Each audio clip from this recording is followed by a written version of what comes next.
All right, everyone, welcome back to the Healthy Body Podcast. My name is Brianna Wilkerson. I'm your host, and today I have Janice Carr with me to talk a lot about the importance of growing your own food, organic, and just kind of continuing that theme that we've been talking about, like detoxing. And I met Janice, I guess, like 3 or 4 months ago when I moved to Tampa, and I think we started just connecting over health, and she just started talking about farming. I'm like, oh, I live by a garden. I want to start gardening. And then we just had a great time gardening my first batch. They're still alive. I've eaten once. So I'm going to eat again too. Very good. Janice is the woman to talk to about this. So you're going to get some tips, and maybe hopefully you'll win her free giveaway and get some even more help. So Janice, thank you so much for joining us.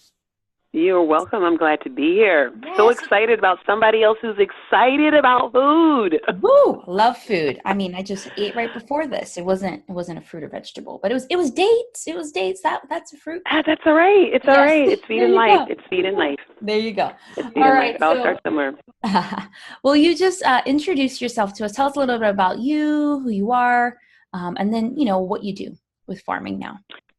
Yeah. So I'm gonna introduce the things that are the most important to me. I'm a mother of 4 beautiful children from the ages of, 18. My youngest now, my baby is going to be turning 9 on Saturday. And I'm married to a wonderful, beautiful man that I've been married to for 21 years. And I might actually have that date wrong of how many years we've been married. That's how bad I am. But he's wonderful. So I just want to say that. But I am currently right now, I am an organic vegetable farmer. I've been that for 5 years. I work at a nonprofit urban community farm where I'm a farm manager.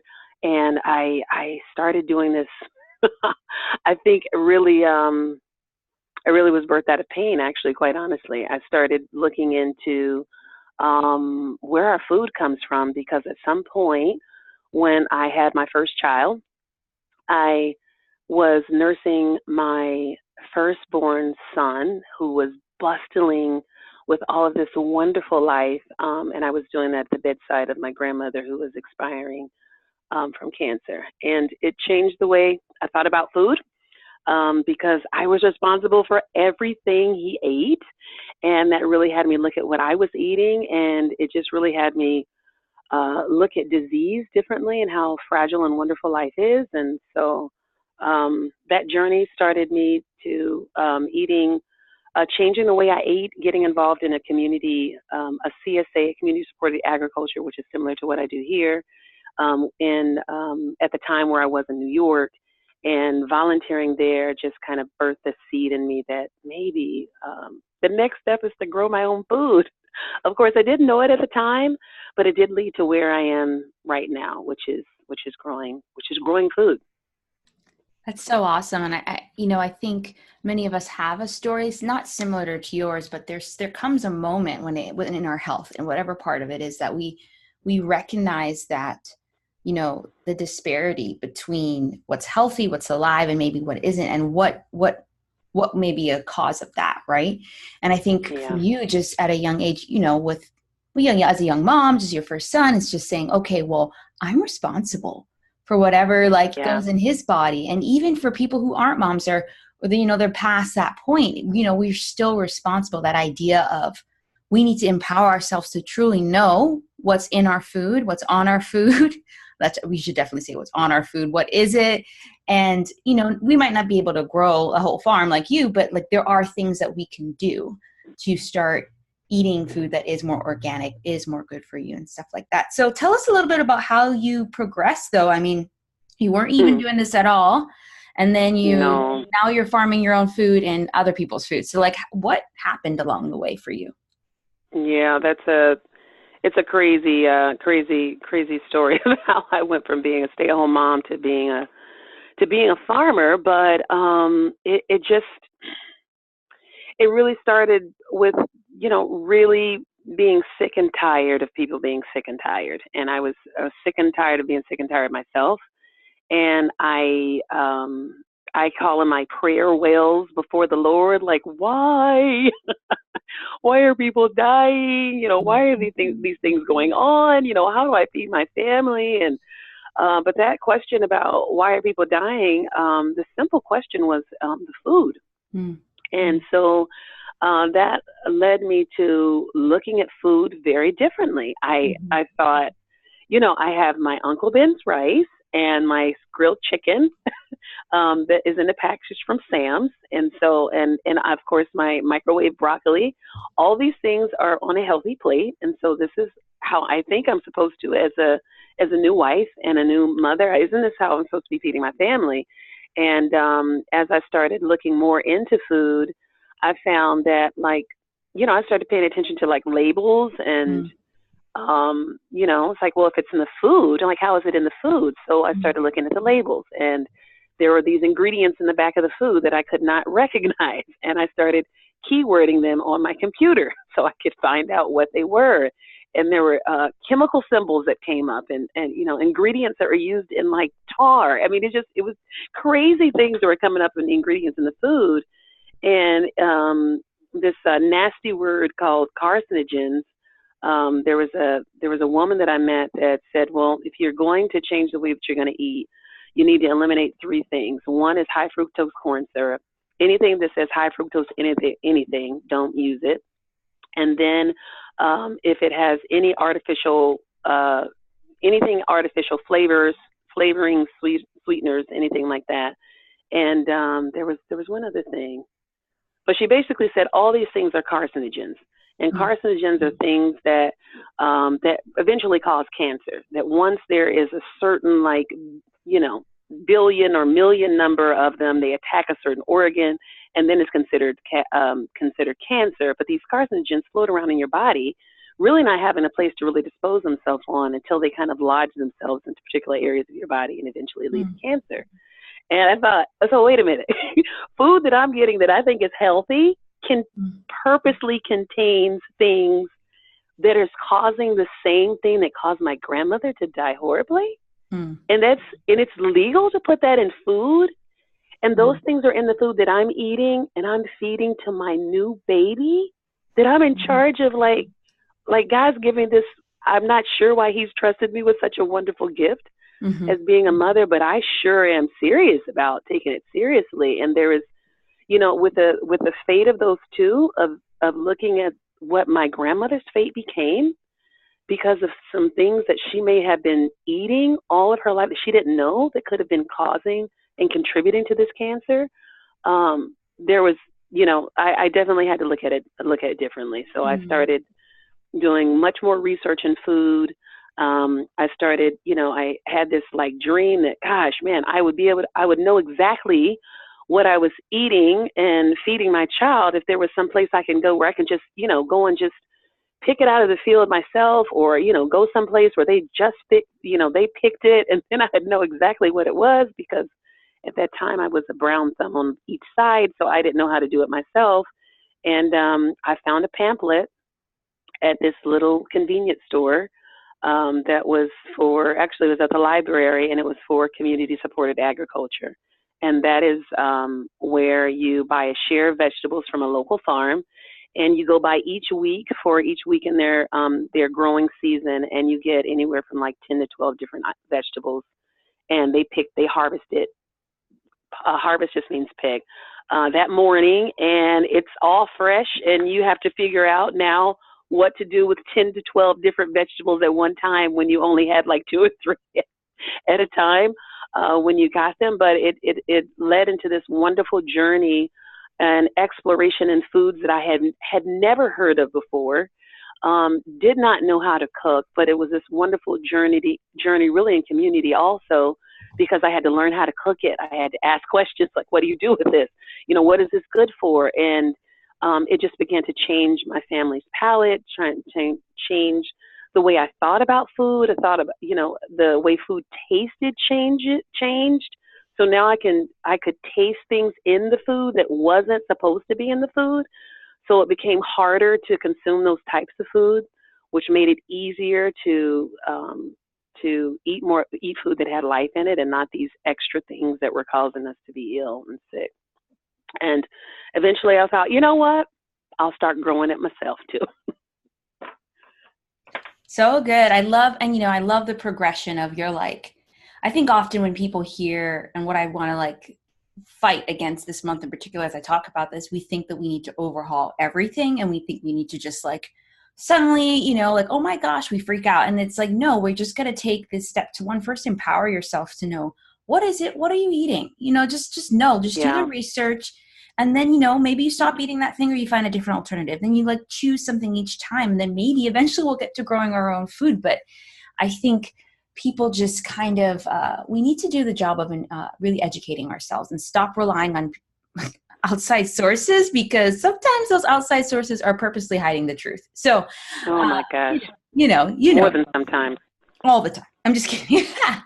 And so I just love that you just shared that part of your journey. And, I love the idea of like CSA. And I think often when people even think of organic and what does that mean? And obviously it's like, it's free from pesticides, herbicides, all those things. We think about costs, but the reality is, one, if you start to Right. learn to growing your own food, one, that's going to be cheaper, but two, these CSAs or these local farmers, it may take you more time and more like maybe going out of your way, but it's actually cheaper. It's really actually cheaper Yeah. if you just kind of do the Yeah. extra work. And so I just love that you took the time to point that out for us. Yeah, well, my grandmother said, incidentally, well before she got sick, but she did say you either pay now or you pay later. Mm-hmm. So you're either going to invest into your health and your livelihood now, or it's going to show up. It's going to show up later on by what you've done with that. And so sometimes, one of the things that my husband was quite. I'd love to say that he was my biggest fan and jumped right on board with me, but he really thought I was crazy when I went from a grocery bill from, just buying regular things to buying all organic things. And our grocery bill shot up about 3 times. But I thought, honey, either, I said, okay, one, I haven't quite figured out exactly how to do this. Right. I just know that after keywording some of these ingredients, I can't get this same food that I know has things that are poisons in it. Mm-hmm. Chemicals are poisons to your body. They're not created by God. Your body does not recognize them. If it cannot eliminate them, it circulates in some type of a pool until it forms some type of havoc in your body. And so I said, so either we're going to pay a little bit more for groceries now, but what I don't want to pay is I don't want to pay for prescription drugs because of a chronic illness. At that time, he was in a very high stress job. There are various things that ran in each of our families, from diabetes to high blood pressure. And we were coming at that age where these things start to make themselves known. They've been there and being kind of really being fed for a long time, really literally being fed for a long time. But it's not until you get around about those 30s, 40s that you start to have some of these things start to come up and reveal themselves for what they are. And they've always been wreaking havoc in your life, and you just really have gotten used to doing it or medicating it away. So we just thought the investment was better to do it on the air of, we're going to sow into health. It may cost us a little bit more, but our lives and the lives of our children mean so much more. And it really is like that simple, and it really is that hard. It's like, really, is it really that hard for us to make decisions about putting things into our bodies that feed life to us? If it causes us a little inconvenience, it's a little bit more money, so we think initially, but it's going to feed life into our bodies, because it really is costing us to poison ourselves. And it's really costing us, our generations, to poison our children. I am in my 40s happily, more towards 50 than 40 right now. I just had a birthday, and this generation, my generation, is expected that that our children will die before us. I have an 18-year-old, and I have at the oldest, and I have a 9-year-old.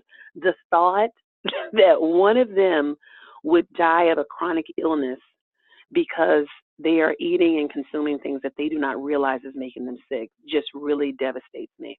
Like that's like that's like something where I want to get rally mothers. Like, we really have to teach our children how to eat better. In order to do that, we've got to start with what we're putting in our mouths ourselves, because a large part of the meals comes from the woman. It's a part of our nurturing process. Uh, Even if your husband cooks or whomever cooks, it's very important, I think, as nurturers, as women, that we really take control of our health so that we can lead into the health legacies of our families. So good. Now you just about wrapped it up right there. Jeez, so I many. did. So well, before we even wrap up, I want you to share a little bit about Wellspring Community Farm Microchurch. So for those who are listening that maybe aren't from Tampa or part of the Underground Network, which is our kind of church or network we're a part of, microchurch is kind of like a ministry that we actually see as the church. And so Janice is kind of the founder of Wellspring Community Farm. So tell us a little bit about that and how you've combined all your passions in one place. Wow. So I started Wellspring as a means to really kind of create conversation and opportunities to lead, inspire, and ignite women and girls to live, um, to eat life, feed life, and live abundantly. And you can do this in many different ways: food, faith, family, friends, and what I have found it in farming. But growing your own food is like this wonderful love language. It's the actually in love language when it expresses. There's like 5 love languages.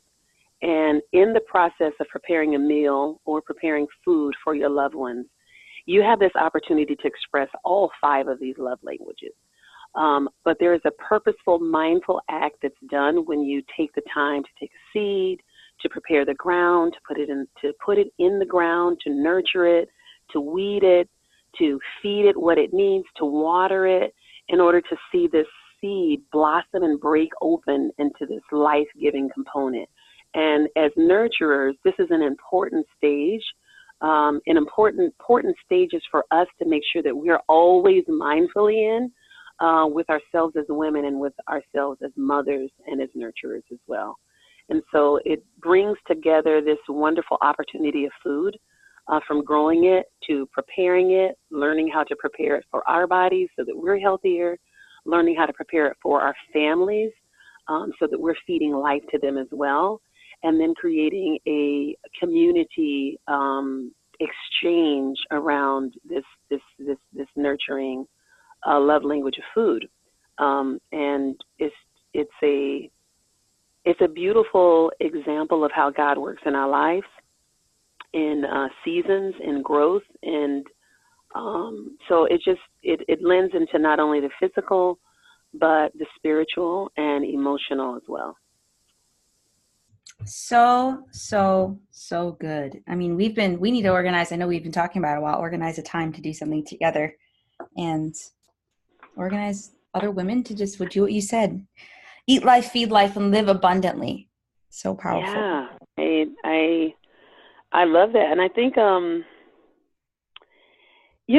I think it's just saying it's a viable option. It's a viable option. I think it's not as difficult as you may think to grow your own food. I mean, even as terms, maybe it's herbs, maybe it's, like lavender. Maybe you just want to grow some lavender and you like the smell of it. And you also want to, you use it to make a type of like rubbing oil that help you go to sleep. So I'm just saying that there's different ways that you can begin to grow something, but I think it's important for you to start to change your mindset about being mindful about taking charge of our health and changing the legacies of our health legacies, like one step at a time. So grow something, put something in the ground, share a conversation around a meal. Let the meal be a love offering as well. So it's going to be something that's going to feed life into them as well. The conversation is going to feed life into them as well. It creates an opportunity to maybe expose friends to some of the things that you really like that are really good for you, that you're finding are making you feel better, you think better, you feel more nourished, and you want to share it with them. And it gives them an opportunity to maybe try something they wouldn't try. I'm not really all into kale because I think it's hard and crunchy when I get it at the restaurant. But man, this kale salad that you just served up is like really good. But you did it in the conversation and the company of friends. So, but I just think that it's a lifestyle that's needed, that we need to be mindful about feeding life into our lives with every decision that we make. We do that spiritually, particularly as Christians, that we want to be mindful about what our intake is and about what we're watching, what we're doing, what we're saying, but we can tend to be less mindful about those same things that we're putting into our body. And you can have a great mission that Christ has placed on your heart, but if your body expires and you die, you're not going to be able to do any of that. You know, for women in particular, if our health goes down, and one of the first centers that begins to expire in a woman is her life center. A lot of women are losing their uteruses because of health reasons, because of chronic diseases, because of inflammatory diseases. And when you lose your ability to have a child, a whole legacy is lost. A whole generation is potentially lost because your womb is not healthy. And so it's just, I'm saying these things to ignite and inspire you that there's a very mindful, bold reason why you need to mindfully take in and take ownership over what you are feeding yourself and what you are feeding your family. Because there is a rampant enemy out there in the food system that is not our friend, and it's very obvious because you can choice into it. So they're going to say it's your fault because they disclose everything that's in the food. But look into what's in your food. There's ingredients in there that should not be in there. Don't eat them. If you eat something and it makes you sick, don't eat it. If it makes you bloated, that's not normal. Maybe you shouldn't eat that particular food. So, but I'm just saying, be mindful that illness is not normal. And a primary way that we either feed life or take away life that we do every day is by what we eat and what we drink. It's worth a mindful decision. It's worth a second look. It's worth a continuing effort to, to not stop. It's worth a lifestyle change. Mm-hmm. We can't, because, even culturally, the way that we've been taught to eat, culturally, it wasn't necessarily bad all those years ago, but the way those things are produced in the food industry now have ingredients in them that are really making us sick. So because of that, we're going to have to be a little bit more strategic of how we eat culturally, so that we can still do that, but we can still eat and feed life into our bodies as well. Yeah, so good. Sometimes it just starts the conversation.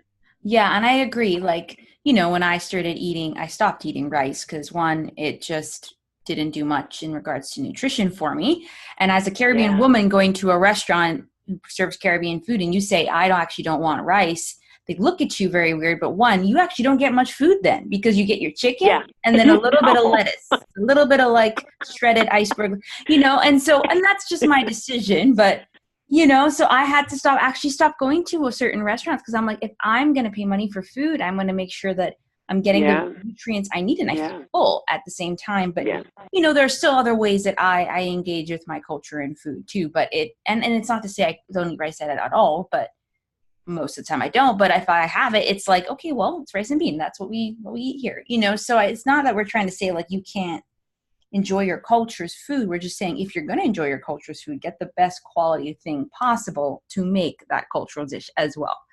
And not only that don't, where do we get that we feel so obligated to our cultures, our genders, all these boxes that God surely does not place us in, that we'll hang tight to that, even though there's something in it that's not working well for me. So my dad would say all the time, well, I've been eating this way for, all of my life. And so, and it never bothered me. What my dad doesn't realize in that moment is that, Dad, you have suffered with the same chronic illnesses for a long time. And there are things that really you shouldn't still be on medication for, but you are because you're doing the same things. But he's still thinking about it for when I was growing up. This is what my mom used to feed me. and this is what I learned how to eat, and this is how we. So he still has this nostalgia of when he was younger, but what was in food was very much different.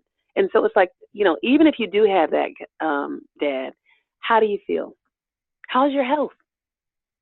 Are you on any medications?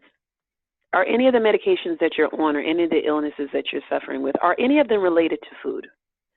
And so if there's a yes in those questions, then it's your body is telling you, I need some change.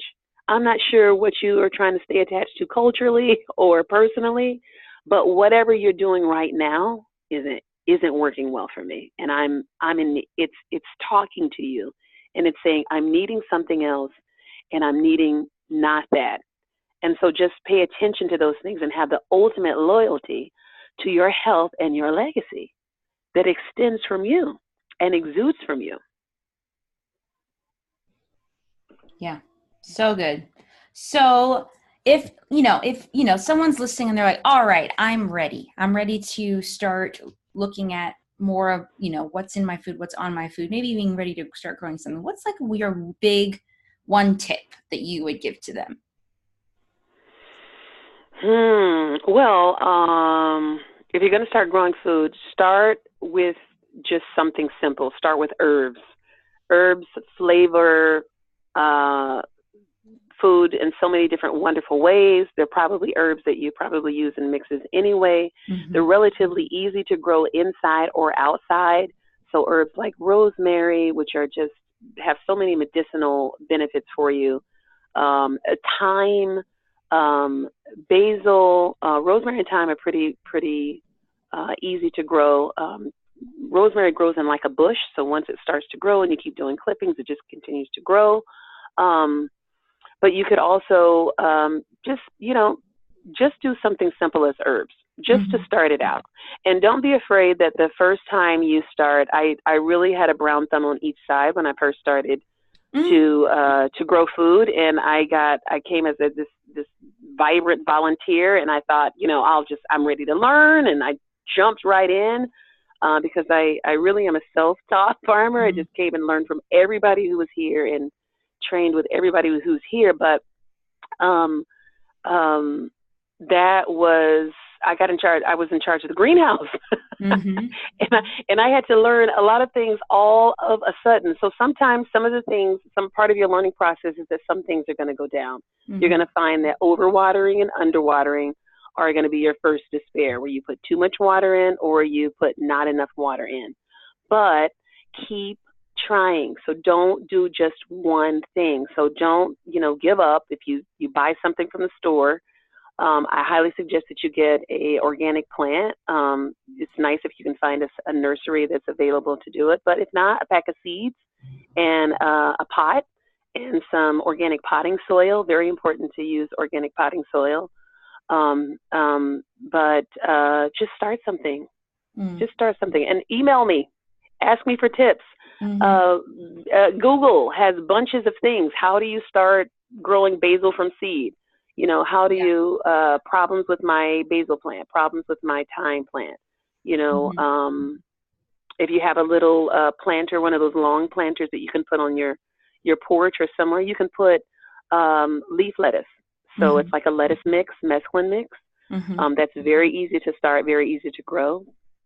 It will grow in partial shade to full sun. Around about this time of year, it doesn't like too much full sun, but you still have a little bit. If it's some partial shade in there where you can grow that. So, mm-hmm. But just start something. There's all kind of guides. It's not as complicated as you think, but I just encourage you to start. So good. Awesome. Well, then let's talk a little bit about, if someone is interested in getting some support from you, tell us a little bit about your free consultation, how to grow your own food. Yeah. So, I'm just going to do it by anyone who emails me, because mm-hmm. I am not. So my email address is embraceakitchen@gmail.com. Mm-hmm. And if you just email me, say that you've listened to the podcast and you would like to have a consultation on growing your own food, the first person that comes up is the person that I'm going to choose. Mm-hmm. And hopefully it's going to be like 100 people that are like, oh, I'm so interested. And I will address everyone who emails me, but I just want to come by and show you how to start growing your own food with whatever space you have and whatever budget you have. So if you live in Mm-hmm. an apartment and you just have, you don't have a patio, or you live in an apartment, you have a patio. You live in a house, but you only have a small front yard or a small backyard that's full of stuff. Maybe you don't even like to get your nails dirty. You don't even like that whole process. I don't want to be able to put too much effort into um watering it and doing all those things like that. I have a very busy schedule, but I am trying to eat more fresh vegetables, and I like the idea of growing fresh vegetables at my home. Mm-hmm. I've got an alternative for you as well. I have many friends that they don't do nails in the dirt at all, and they have, very high demanding jobs where they're not home a lot, so they can't necessarily, you know, manage that particular process. So there's an option for you as well. So if you're on a budget and you don't have many resources to where you are, you have a high performing job where you're not there at home as much, but you'd like to be able to, cut a nice salad out from your own personal garden, or get some things out for a smoothie in the morning and cut it from the things that you've grown, I can show you how to do that. Awesome. Yeah. And if you're not in Florida, I will say she'll have to do a virtual consultation. Yeah, that's fine. Just And I show me think, what and the I think space you is. could. I'm gonna talk with Janice about starting her own little side hustle here after this. But I've been telling you, girl. I've been telling you. But we can talk about that later. But yes, everyone who's listening, the first person email her at embracethekitchen@gmail.com will get that consultation. So Yep. definitely. I will give a little testimony. So Janice, what was it, maybe March, came by, or February, and we planted some stuff in a couple little plots, and I actually took the lettuce to our house church that we go to, and we had a salad there, and I was like, it felt so amazing that not only was I going to be able to enjoy this salad, these people were going to be able to enjoy this salad that I grew, and I knew what came out of it, and I've been growing some dill, and I just got some flowers, and so I feel very empowered and ready to go. We're going to do the backyard later, and I think I will just say that Janice has a really good understanding of everything and is going to help you along the way by taking small steps at a time. So I I, feel super I can't tell you. I can't tell you how proud I was of you. oh, I was like, I was like, oh my gosh, she is boss, man. She is growing her own food. She's intelligent. She's strong. She's bold, and man, she's feeding life, man. That is, I mean, it's an extension from woman to woman, woman to anyone, when you can feed life into somebody else's life. mm-hmm. And food is really a beautiful love language. That salad said, "This is love. I took the time to prepare this and mindfully prepare it because you're important, and I wanted to nourish and feed you." And I just think that's a beautiful, powerful statement that we really need to embrace a lot more. The rat race has us into always being busy, too busy to do some of the things that really really built our nation. Really was, where the center was around the family and preparing for one another, preparing for each other. It's just a very mindful way, I think, to have relationship that we've gotten more and more away from. And it's just a way to kind of give yourself a moment with, and there's nothing like being outside in the full sun. I did not think my melanin would like that. Several years ago, I thought, no, I am dark skinned because I am supposed to not be in the sun that much. Now I know that it's not even about the color of my skin. It's about the beauty of the majesty and grace of the Lord that's expressed in the beauty of the sky, the warmth of the sun, taking the time to hear the wind whistle through the trees and put your hands in the dirt. It just became a beautiful falling in love with Jesus all over again that I did not expect at all to experience when I started volunteering at this community garden in Tampa, and 5 years ago. But it has certainly changed my life. It has helped me understand my role as a mother, as a nurturer, to feed life, to eat life, and to nurture that life for the abundant life. We have a huge responsibility as those incubators for that Mm-hmm. of and it's important in how we use it, and not maybe in the ways that as traditional as we've been sold. Mm. Our girls need to know that Yes, so true. it's okay to, yeah. Yeah. Well, thank you so much for joining, Janice, and sharing everything you've shared with us today. Well, thank you for letting me ramble on Oh no, you're fine. You're about fine. my I was just passions and taking notes. loves, and I hope somebody else got ignited, somebody else got inspired. Maybe there's a seed inside you that wants to take better care of yourself, that wants to take better care of your family, that desires to have a family, Mm-hmm. that wants to experience God in the majesty of His creation. The Holy Spirit has a beautiful time with you as you just sup with Him, as you spend time in the earth and spend time in that process of it. Um, that is just a beautiful evolving process. So whatever means you can get involved in it. If you can't do it at your home, if you can go to a local place, on the local community farm like I'm involved in right now, and get involved in it, I just really encourage you to get involved in growing your own food. It's an empowering move that women really need to see. Is for the health of their families and for the health legacies they're creating. Mm-hmm. So true. All right. Well, thank you so, so much. Thanks everyone for listening. And if you are listening to this next week when it's going to air, please join us from May 6th to 10th in the Spring Detox Challenge, the 5-day free Spring Detox Challenge. We'll talk all about what are toxins, why they're important. We'll look at ones on our food, in our kitchen, in cleaning, in our hair and our skin. And then I'll share more Oh support. gosh. Yes, I'm going in. You're I'm going. hitting it. I'm Yes. I'm going. like, oh my gosh, you got the detox stuff in the you're cleaning with, all those things like that. Yes, Yeah, all of it. that was All a of life changing move for me. Yeah. it. Mm-hmm. I remember starting there. Yeah. So everyone go to madewell345.com/spring detox challenge and check out the notes, and I'll see you there. Thank you again, Janice. You're welcome. Thank you. Bye guys.